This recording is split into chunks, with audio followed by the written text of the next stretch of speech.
புதுச்சேரியில் மதுபானத்துடன் மீன் சாப்பிட ஆசைப்பட்ட ரவுடி மதுபான கடையிலேயே கொலை செய்யப்பட்டுள்ளார். சினிமா பாணியில் நண்பனுக்காக ரவுடியை கொன்ற சம்பவத்தின் முழு பின்னணி இதோ. புதுச்சேரி அரியாங்குப்பம் பழைய பூரணாங்குப்பம் வீதியை சேர்ந்தவர் 33 வயதான அலெக்ஸ். இவருக்கு அருள் செல்வி என்ற மனைவியும் ஒரு மகன் ஒரு மகள் என்று 2 குழந்தைகளும் உள்ளனர். அலெக்ஸ் மீது அரியாங்குப்பம் காவல் நிலையத்தில் அடிதடி, கொலை முயற்சி உள்ளிட்ட 10க்கும் மேற்பட்ட வழக்குகள் இருந்து வருவதால் சரித்திர பதிவேடு ரவுடி பட்டியலில் உள்ளார். சில மாதங்களுக்கு முன்பாக பிரபல ரவுடி அஸ்வினின் கூட்டாளியான இளையராஜா என்பவரை அலெக்ஸ் கத்தியால் குத்திவிட்டார்.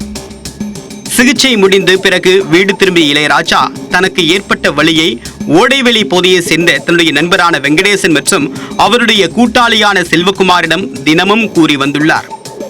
இதனால் ஆத்திரமடைந்த வெங்கடேசன் தன்னுடைய நண்பனுக்காக அலெக்ஸை தீர்த்து கட்ட திட்டம் தீட்டி காத்திருந்துள்ளார். கணவனை கொலை செய்ய ஒரு கும்பல் காத்திருப்பதை அறிந்த அலெக்ஸின் மனைவி காவல் நிலையத்தில் புகார் கொடுத்ததுடன் கணவரை வெளியில் செல்லாமலும் பார்த்து கொண்டார். தேர்தலின் போது ஓட்டு போட வரும்போது அலெக்ஸை கொலை செய்ய வெங்கடேசன் போட்ட திட்டம் தோல்வியில் முடிந்துள்ளது. இதனால் சரியான சந்தர்ப்பத்திற்காக கொலை கும்பல் காத்திருந்தது. இந்நிலையில் செவிலியராக பணிபுரியக்கூடிய அலெக்ஸின் மனைவி அருள் செல்வி இரவு பணிக்கு சென்றுள்ளார்.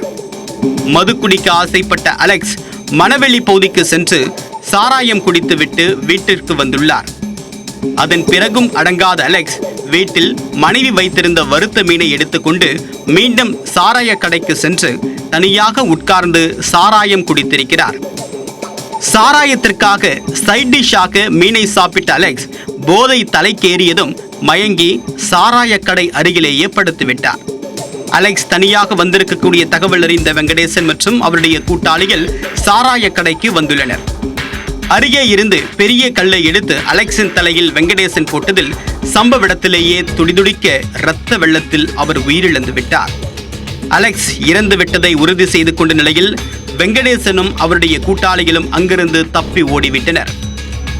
அரியாங்குப்பம் போலீசார் அலெக்ஸின் உடலை மீட்டு புதுச்சேரி கதிர்காமம் அரசு மருத்துவக் கல்லூரி மருத்துவமனைக்கு அனுப்பி வைத்து விசாரணை நடத்தினர்.